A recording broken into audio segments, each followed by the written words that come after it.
Alrighty, welcome back everyone. We just talked about that huge win for Texas A&M at home against LSU. Sets them up really well for that CFP, possibly even setting up a matchup against Texas at the very end of the year for a spot in the SEC title, which is I think what we all want. It would be absolutely incredible, and that place would be even more on fire than it was yesterday. But let's get into a couple other games here and a couple other teams that made some big time statements. Notre Dame as well as Alabama got just massive dominating wins and kind of proved a little bit in the process. I think Notre Dame a little bit more than Alabama for some reasons that I'll get into throughout this. But this was one of those games where there were a lot of different things that could have gone wrong for Notre Dame. You know, it was one of those teams that had the ability to kind of possess the ball, run it, keep everything really close, and then that one big play could have totally changed this game.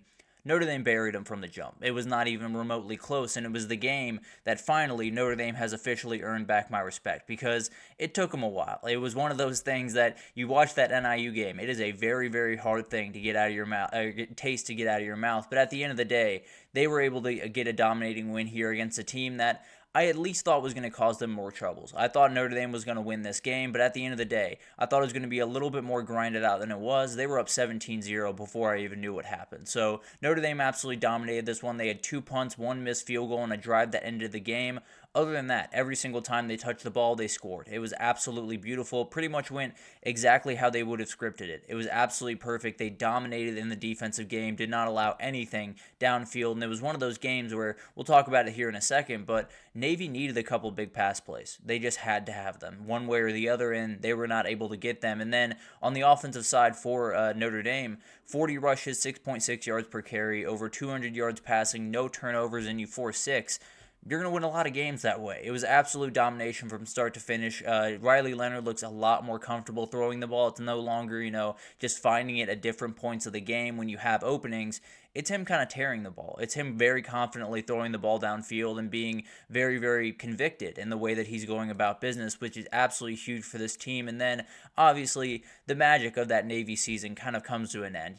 There's still plenty to play for. They're still very much in play for that American title. They have Army, and that Army-Navy matchup could be back-to-back with that conference title and then right after. Still plenty of things that can happen for this Navy team, including possibly finding their way into the CFP. Obviously, it's going to be a lot harder to do it now, and Army is a team that is going to be really tough to beat at the end of the year. But as of right now, they look like a team that's still very much in the hunt for the American, but the back end of that schedule is a little bit sketchy, and we'll get into that here in a second. But how Notre Dame was able to get this win, we talked about it. No big pass plays was a huge thing because obviously Navy's going to run the ball. We all understand that. That is the way that they're going to go about their business.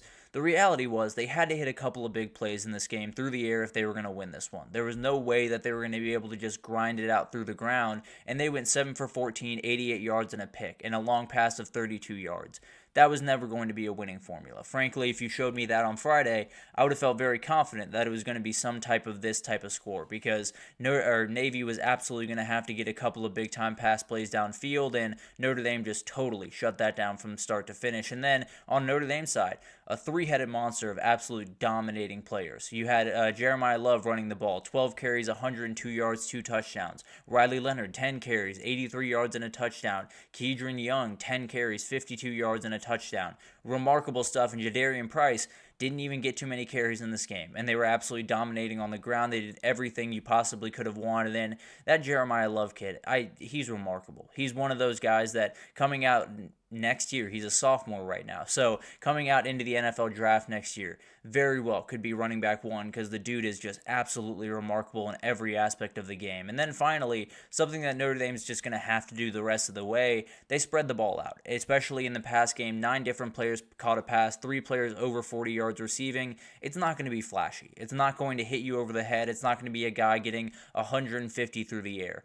It is going to be enough. That's all they need to do. They know they have the physicality advantage, especially in this game and really in every game coming up. They're going to have a physicality advantage. Run the ball and then pick your moments in the pass game. And if Riley Leonard's throwing the ball with that amount of confidence, you're going to have quite a bit of success in the pass game. So overall, huge win for Notre Dame, moves them on, continues that ride to the CFP possibly, and where they go from here, I think Navy are not technically out of it. You're still in the CFP race. Obviously, the back end of your schedule is a rather tough one. No doubt about that. They do have Rice this upcoming weekend that just fired their head coach, Mike Bloomgren. Definitely an interesting one of those things that you could have a little bit of a bounce for Rice, but expect them to win that one. They go to South Florida, and then they play Tulane. That is a game that they very badly have to win. If they can't win that one, then it's not going to be them in the American title facing off against possibly Army at the end of the year. So a lot of things fell off the table for Navy this past weekend, but still plenty to play for. If they can get to the American title with one loss, beat Army maybe twice in a row, there's a world where they find their way into the playoff. Now, probably need a couple of things to go their way at this point, but still a very, very impressive team and one that is having a really remarkable season. And then for Notre Dame, you're off running. You're doing exactly where you're supposed to be in the CFP race with the power in your hands. Going to a bye this upcoming weekend is huge just to get your mind right for the home stretch, but you got Florida State, you got Virginia, you got Army, and then you finish off with USC. All those games should be wins. I feel pretty confident saying that. Now, the USC and Army game at the end of the year could get a little bit sketchy. That Florida State game, I don't expect to get remotely sketchy for Notre Dame, if I'm being totally honest. But moving forward to that Alabama game, they just dominated Missouri from the absolute jump of this game. They were all over the place, and right as the Alabama haters were trying to bury them just a little bit, Alabama comes right back and puts on maybe one of their better performances of the entire year. One of their definitely their most complete performance of the entire year. I feel pretty confident saying that. But for Missouri, obviously injuries really hurt them here. There's no doubt about that. You lose Brady Cook. You don't have Nate Noel going into this game. A couple other guys get banged up throughout it. Does not help by any means. But Alabama, you handle your business. You did exactly what you're supposed to do against a team that's struggling the way that Missouri is under the conditions that Missouri is in.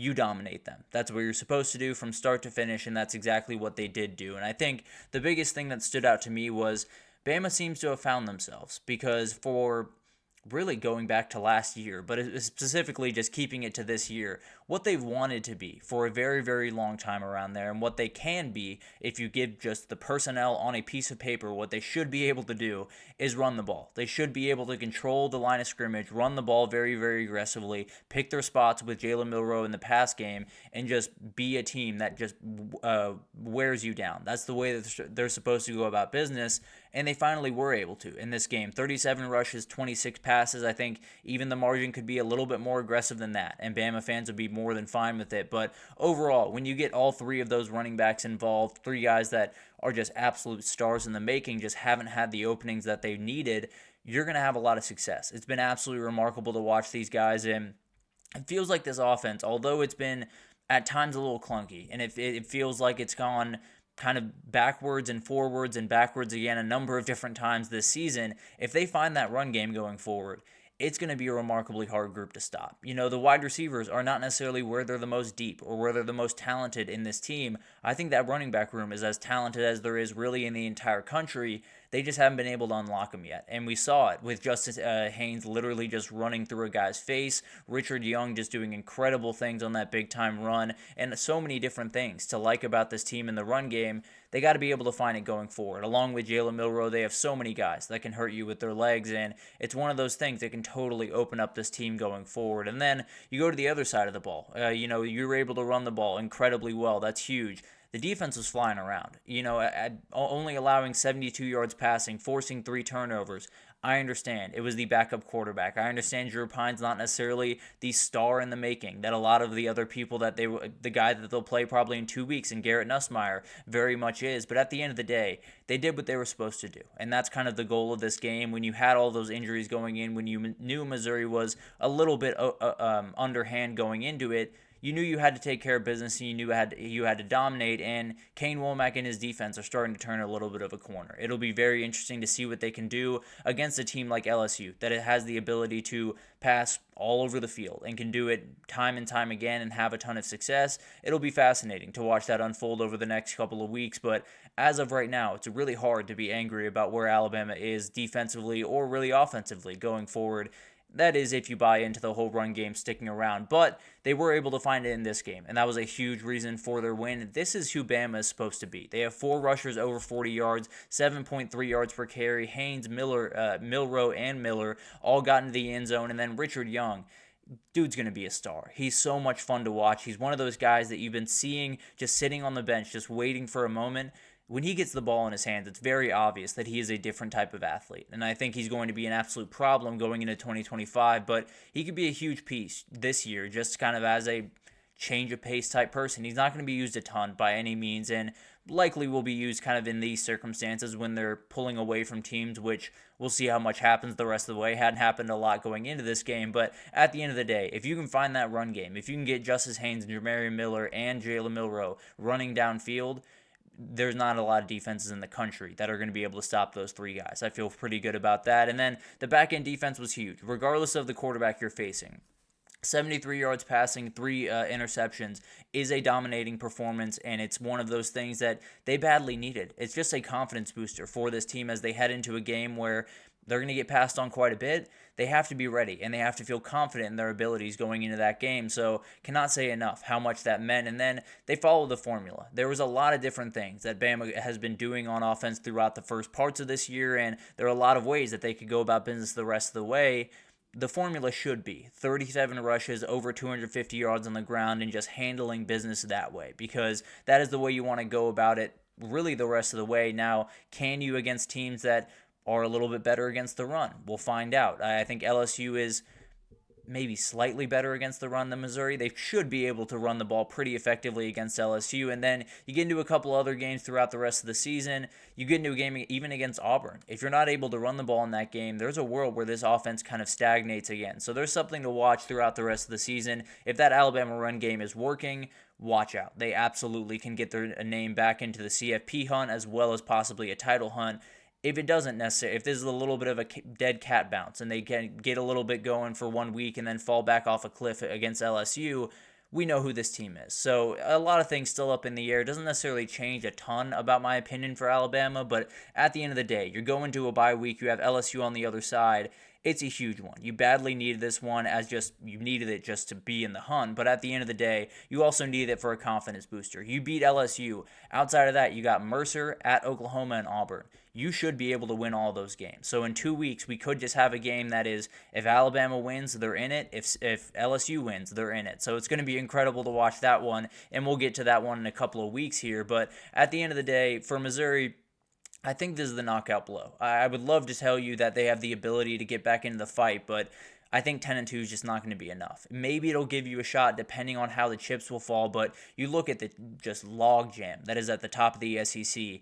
I can't imagine they're getting past a 10-2 Texas if that were to happen, or a 10-2 A&M if that were to happen, or even a 10-2 Georgia. There's so many different variables here, as you can see, that I don't think Missouri is going to get in. I think that's probably the knockout punch. Frankly, the fact that they're even in the AP top 25 is just outright ridiculous. But that's beside the point. For Alabama, run the ball. If you're able to run the ball, you're going to be very successful. If you're not able to run the ball and you fall off a little bit of a cliff this next or in 2 weeks from now, it's going to be tough, and you're going to end up being 9-3, probably 9-3 at the end of the year. 8-4 would be a little bit of a disaster, but at the end of the day, there's still a lot on the table for Alabama. They got the win that they badly needed. They got a confidence booster. They got a dominating win when they felt like they just couldn't get dominating wins at all. And now they move forward to a game that could very well just decide what their season is. If they win at LSU, then I very much like them to make the CFP. If they lose in that game, then there's almost no shot that they're making the CFP. So a huge game in a couple of weeks, but they get to go into a bye, catch their breath, figure out where they are, and then